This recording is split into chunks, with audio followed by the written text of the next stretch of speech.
ഒളിഞ്ഞും തെളിഞ്ഞുമൊക്കെ പലപ്പോഴും ഇന്ത്യയെ വിമർശിക്കുന്ന ഒരു മാധ്യമമാണ് അൽ ജസീറ എന്ന് പറയുന്ന മാധ്യമം. പക്ഷേ ചിലപ്പോഴൊക്കെ അറിഞ്ഞോ അറിയാതെയോ സത്യം പുറത്തു വരുമെന്നാണല്ലോ. അൽ ജസീറയുടെ കാര്യത്തിലും അത് തന്നെയാണ്. ഈ ഒരു കണക്കുകളിലേക്ക് നോക്കുക. അൽ ജസീറ പ്രസിദ്ധീകരിച്ച റിപ്പോർട്ടിൽ പറയുന്ന കണക്കുകളാണിത്. അതായത് കശ്മീർ എന്ന് പറയുന്ന നമ്മുടെ സംസ്ഥാനത്തിൽ ടൂറിസം എത്രത്തോളം മോദിയുടെ കാലത്ത് വളർന്നു എന്നാണ് ഇത് സൂചിപ്പിക്കുന്നത്. എല്ലാവർക്കും അറിയാം, നരേന്ദ്രമോദി അധികാരത്തിൽ വരുന്ന സമയത്ത് ജമ്മു കാശ്മീർ ശാന്തമൊന്നുമല്ല. 13ലെയും 12ലെയും ഒക്കെ റിപ്പോർട്ടുകൾ എടുത്ത് നോക്കിയാൽ മതി. ജനങ്ങൾ തെരുവുകളിൽ നിന്നുകൊണ്ട് പട്ടാളക്കാരെ കല്ലെറിയുന്ന ആ ദൃശ്യങ്ങൾ നിങ്ങൾ മറന്നുപോയോ? മോദി അധികാരത്തിലെത്തിയപ്പോഴും സ്ഥിതി അങ്ങനെയൊക്കെ ആയിരുന്നു കുറെ കാലത്തേക്ക്. എന്തായാലും 2016 1.3 മില്യൺ, അതായത് ഏതാണ്ട് 13 ലക്ഷത്തോളം പേര് ജമ്മു കാശ്മീരിൽ ടൂറിസ്റ്റുകളായിട്ട് പോയി. തൊട്ടടുത്ത വർഷങ്ങളിൽ അത് കുറയുന്നതായി കാണാം. കാരണം മോദി വന്ന് കുറെ കാലത്തേക്ക് കാശ്മീരിൽ അശാന്തിയുടെ നാളുകളായിരുന്നു. നമ്മൾ നിരന്തരമായിട്ട് അക്രമ സംഭവങ്ങളൊക്കെ റിപ്പോർട്ട് ചെയ്തിരുന്ന ഒരു കാലമുണ്ടായിരുന്നു. 2018 1 മില്യൺ അടുത്ത ആളുകളെ എത്തിയിട്ടുള്ളൂ. 1 മില്യൺ തികച്ചെത്തിയിട്ടില്ല. 2019 ഇന്ത്യ ആർട്ടിക്കിൾ 370 റദ്ദാക്കുകയും ചെയ്യുന്നു. 2020 കോവിഡ് വന്നു. 21 കോവിഡ് ആണ്. എന്നാലും ഒരു 6-7 ലക്ഷം പേരൊക്കെ ടൂറിസ്റ്റുകളായിട്ട് കാശ്മീരിലെത്തി. 22 ആയപ്പോൾ ഏതാണ്ട് 26 ലക്ഷത്തിലധികം പേര്, 2.6 മില്യൺ ആൾക്കാരാണ് എത്തിയത്. 26 ലക്ഷത്തിലധികം ആൾക്കാർ ടൂറിസ്റ്റുകളായിട്ട് 22 23 ടൂറിസ്റ്റുകളുടെ എണ്ണം പിന്നെയും കൂടി 2.71 മില്യനായിട്ട് കൂടി. അതായത് 27 ലക്ഷത്തിന് മുകളിൽ.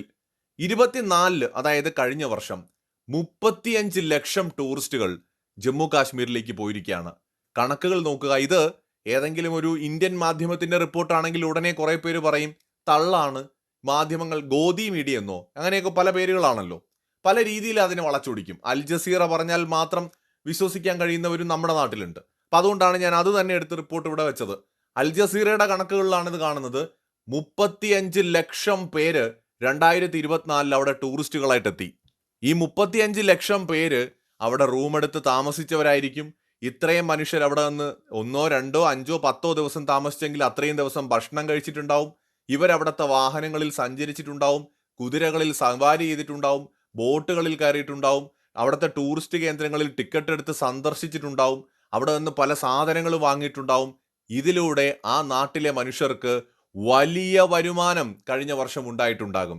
ടൂറിസത്തെ ആശ്രയിച്ച് കഴിയുന്നവർക്ക് വലിയ വരുമാനം.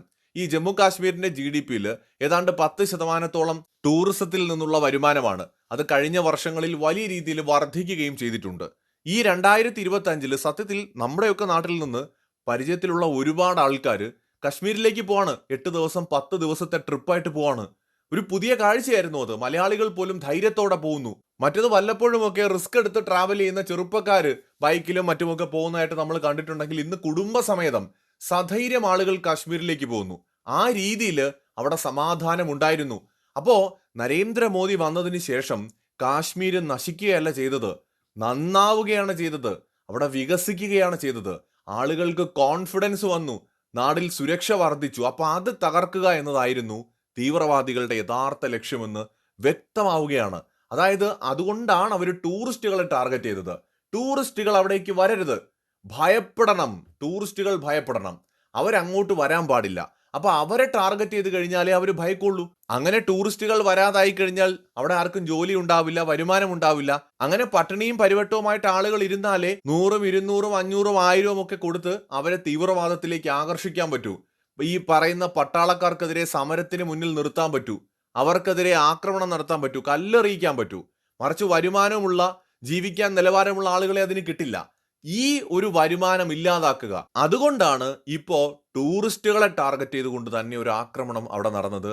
ഒപ്പം ഇന്ത്യക്കാര് മതം പറഞ്ഞ് തമ്മിലടിക്കണം, വർഗീയമായിട്ട് തമ്മിലടിക്കണം. അതുകൊണ്ട് മതം തിരിച്ചുള്ള കൊലപാതകം നടത്തി. ഇപ്പൊ തന്നെ സോഷ്യൽ മീഡിയയിൽ അങ്ങോട്ടും ഇങ്ങോട്ടും അടി തുടങ്ങിയിട്ടുണ്ട്.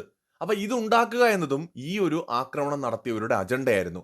എന്തായാലും അറിഞ്ഞോ അറിയാതെയോ അൽ ജസീറയും സത്യം പറഞ്ഞു തുടങ്ങിയിരിക്കുന്നു. കാരണം വിളിച്ചു പറയാതിരിക്കാൻ കഴിയില്ല. എത്ര നാള് കള്ളം പറയും? അറിയാതെ ഇതുപോലെ സത്യം പുറത്തു വരും.